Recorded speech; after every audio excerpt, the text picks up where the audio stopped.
how we doing, folks? It's Saturday night. Didn't exactly have the same ring to it. Sunday morning for AJ there. And after a 3-week break, it's audio who time again. Tonight it is the turn of Chris Eccleston's Ninth Doctor through the eyes of Ian McNeice, Winston Churchill, in story number 1 of season 1 of the Churchill Years spin-off range with the Oncoming Storm. We have London in December 1939.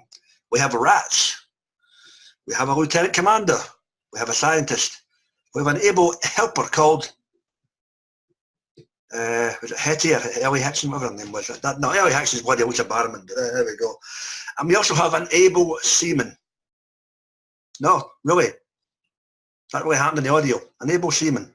Phillips. Yes, yeah, ironically, able seaman Phillips, yes.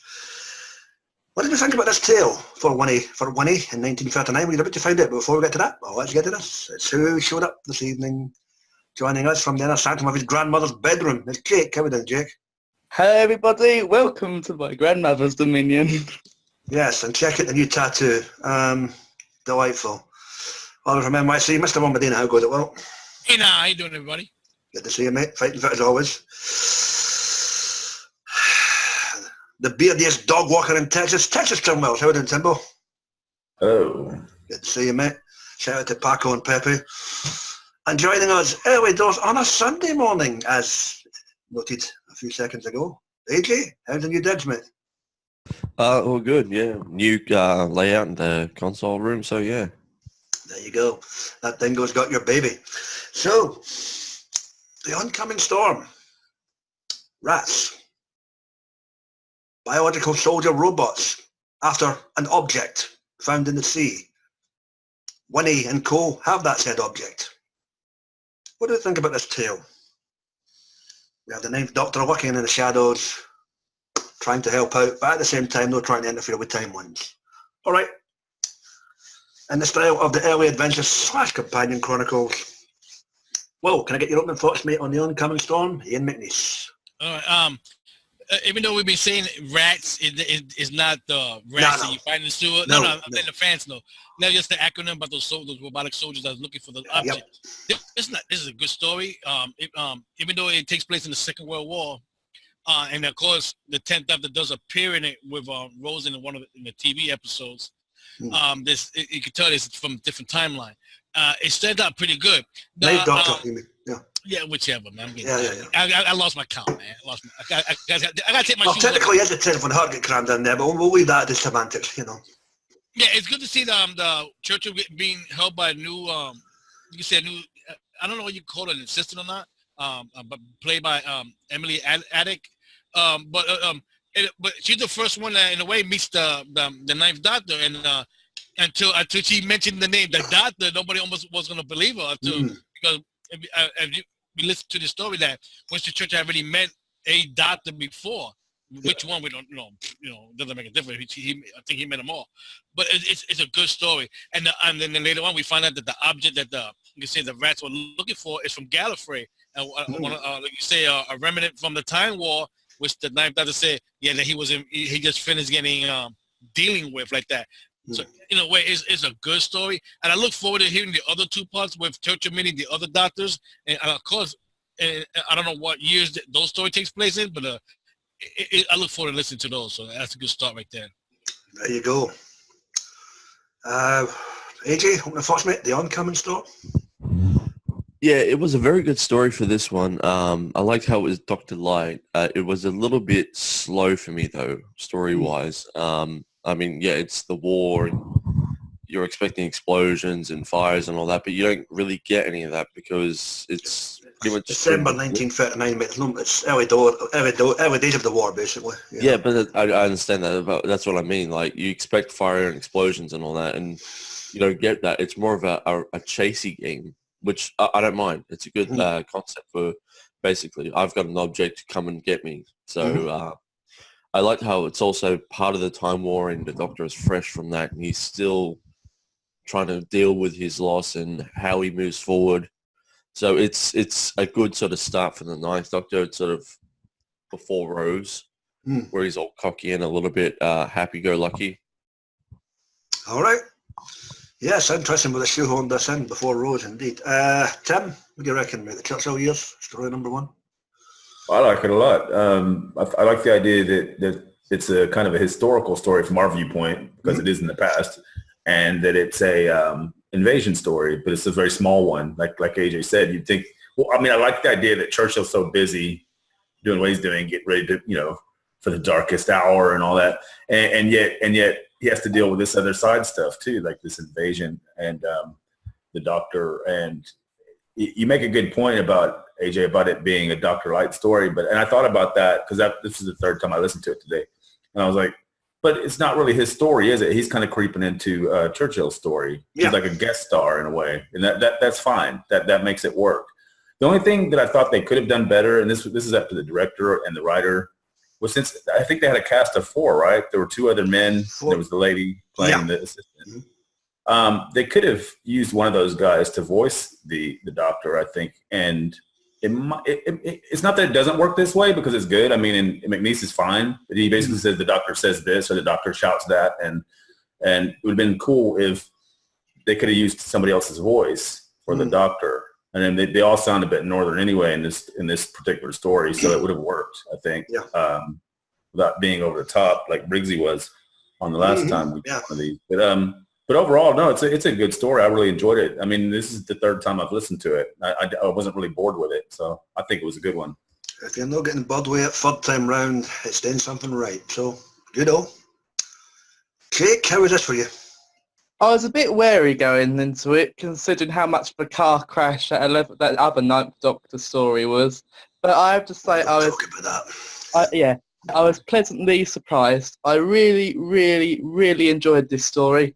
It's sort of perfect setting for the Ninth Doctor to be in, a war zone, because he's just coming fresh off the Time War. He's still like hot and and all that shit.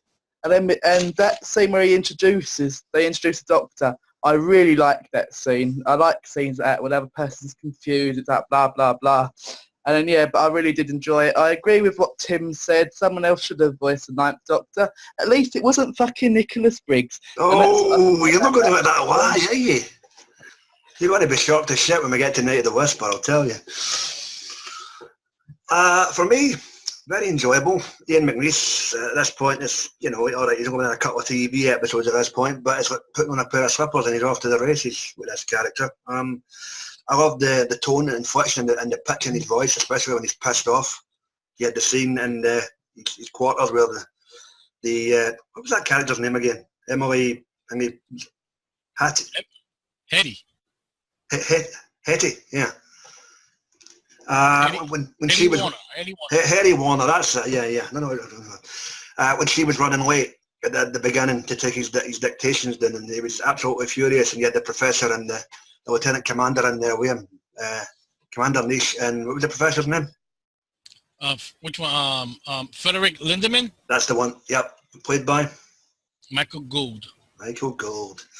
The name has cropped up a few times. Yeah, but no, McNeice is a good lead for this type of story.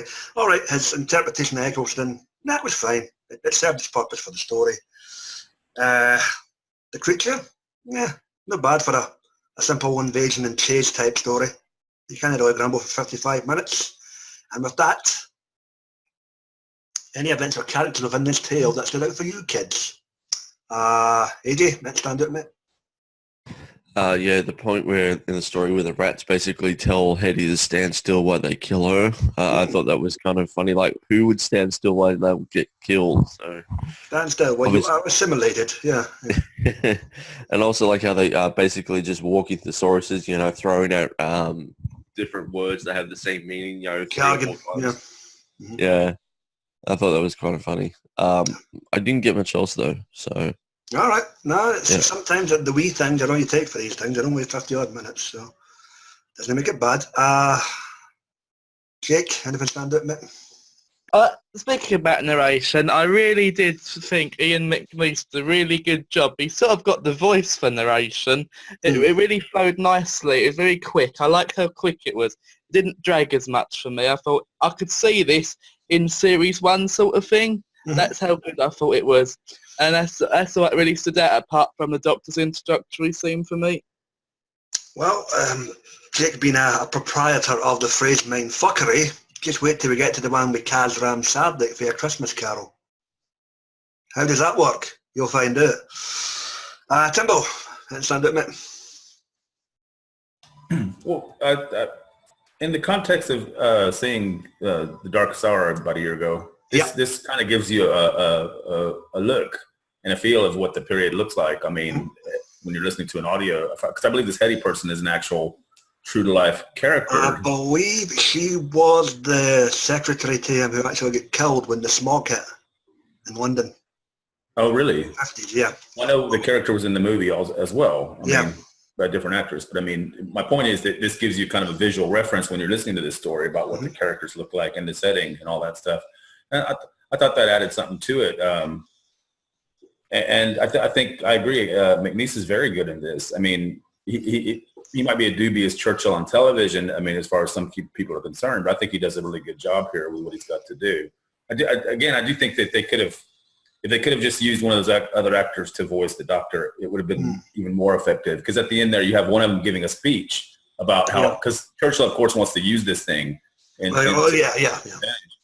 one of them gives a speech saying why you can't. And that should have been the Doctor's speech right there. I mean, that would have made more sense. But since they didn't write the Doctor in so much except as a narrated character, he couldn't really deliver that speech. So I mean, one of Churchill's aides gives it, and that's just an example of how it might have been more effective if they directed it and did it that way. But that's just a minor niggle. It's still a very good story.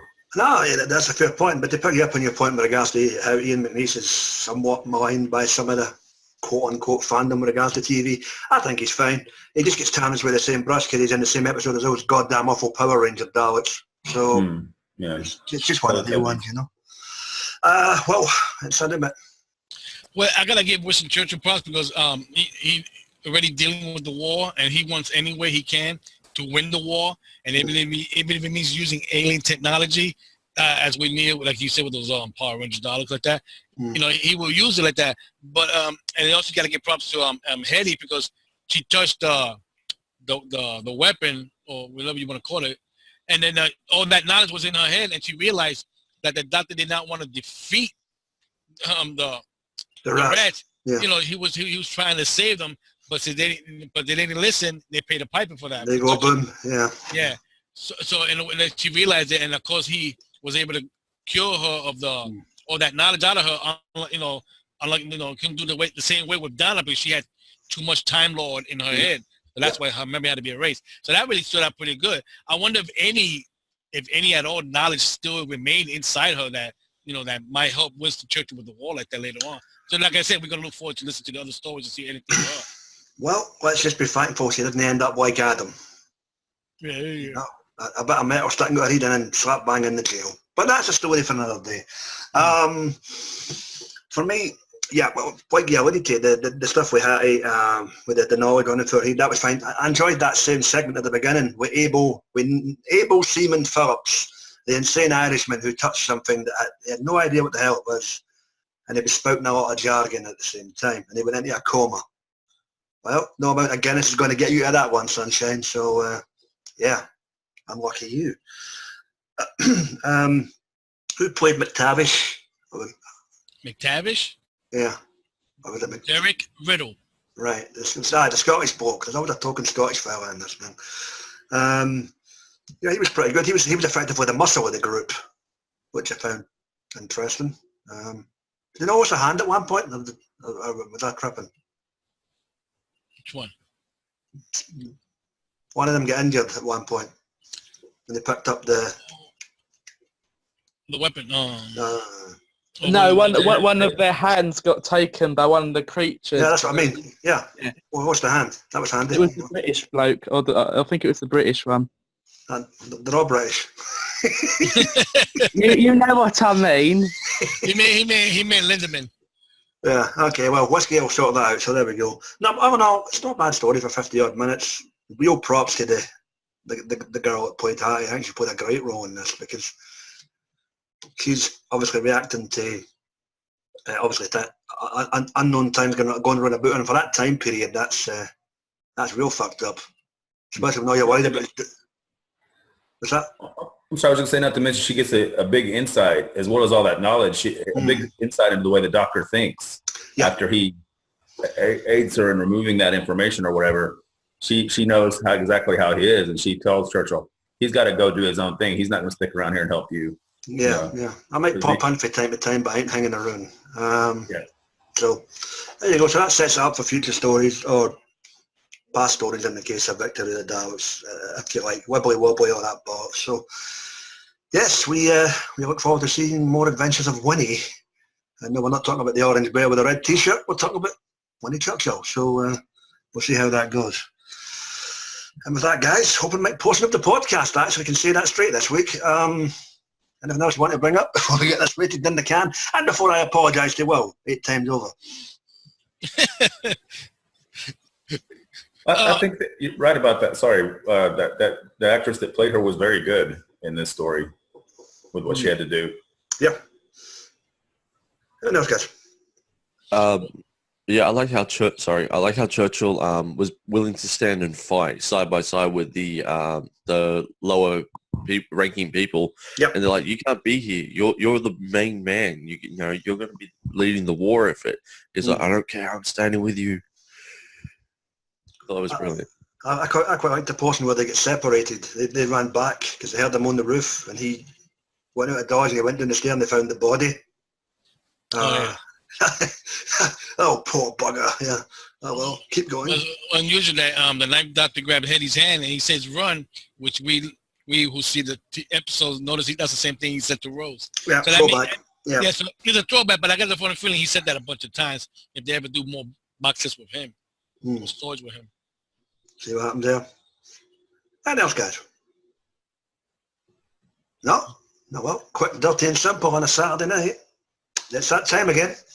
FYI, our host here is a member of the Me Too movement. You order a drink, he raises his hand and says, Me Too. How right you are. The Churchill Years. Season 1, story number 1, The Oncoming Storm. Ian McNeice. All right, Jake, what do you give a little ditty out of 10, buddy? It was a nice little story. I'll give it a 9. 9 out of 10. KBO. Yeah.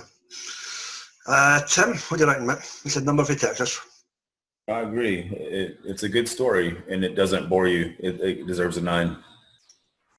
High praise for Ian McNeice here. Excellent. AJ, what's the number from down under? It was a good story. It was a little slow. I'm going to give it an 8.5 out of 10. Okay, the descending voice in the room so far. Whoa, are you going to make it a tie? What do you reckon, mate? Yeah, give me a tie with AJ. I'm going to give it an 8.5 out of 10, and I look forward to hearing the other parts of the story. You dirty bastards, I've got to break a tie now, have I? That's magnificent, bastard, cunt. Okay, well, you know what?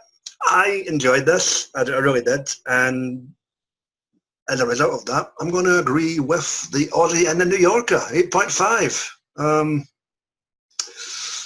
So, yeah, good outing, good opening start, and we'll see where the rest of Winnie's adventures take us as we get to them down the road. Have to include a doctor, that is. That's the only way we'll cover them, so we'll see what happens. And with that, guys, done, dusted, and finito, and in the can. And next week, we will be sticking with the Winnie theme as we go to story number 2 in this box set, aided by David Tennant's 10th Doctor, and well, Hounded. It's called Hounded. Written by Alan Barnes. There you go. The Hounded. Is it dogs? Is it werewolves? Is it foxes? Tune in next week and find out. It might be coyotes. No fucking wonder it's no. So we'll see how that goes. Please check out our buddies in the wonderful way of the world of the YouTube. You the guys and dolls that each assembled with a TV, movie and audio head reviews. You got Dr. Freedom, his news broadcasts, his Amiga files and the adventures of Dr. Freedom and Eric. You've got Sammy Carter, Johnny Blues, Mike Shannon, whenever they're online. Like, share, comment, subscribe, thumbs up, thumbs down, all that jazz. I'm getting the hell on out here. I'm going to go check out Titans. See if I can point and laugh for some reason, because... Don't forget your membership in the Me Too movement. Exactly, and I'm still a little pissed that Netflix cancelled Iron Fist when that shit stain called Jessica Jones got a 3rd season. Good night, folks.